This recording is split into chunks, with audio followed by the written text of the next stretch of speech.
హైదరాబాద్లో విడాకులు తీసుకుంటున్న వారి సంఖ్య రోజురోజుకి గణనీయంగా పెరుగుతోంది. అది కూడా పెళ్లి చేసుకున్న కొంతకాలానికే విడాకుల కోసం కుటుంబ న్యాయస్థానాలను ఆశ్రయిస్తున్న వారి సంఖ్య ఇటీవల బాగా ఎక్కువైందని గణాంకాలు చెబుతున్నాయి. సర్దుకుపోవడం రాక, ఎందులో తక్కువ అనే భావన, అనవసర విషయాల్లో పెద్దల జోక్యం కారణంగా విడాకులు తీసుకుంటున్న వారు పెరిగిపోతున్నారు. ఎంతలా అంటే పెళ్లైన ఏడాదిలోపే విడాకులు కోరే జంటలు 60% ఉన్నాయట. ఇందులో 25 నుంచి 35 ఏళ్ల వయసున్న జంటలు 75%గా ఉన్నట్టు గణాంకాలు చెబుతుండడం ఆశ్చర్యకరం.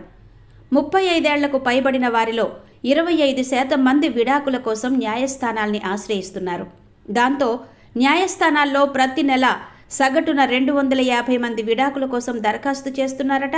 అలానే కౌన్సిలింగ్ను ఆశ్రయిస్తున్న జంటలు కూడా నెలకి అటు ఇటుగా 1015 ఉంటున్నట్టు లెక్కలు చెబుతున్నాయి. బిజీ లైఫ్లో పెళ్లికి ముందే భవిష్యత్ ప్రణాళికలు, లక్ష్యాలపై జంటలు చర్చించుకోకపోవడం, పెళ్లి తర్వాత అనవసర విషయాల్లో పెద్దల జోక్యం పెరిగిపోవడం కూడా విడాకులకి కారణాలుగా తెలుస్తోంది.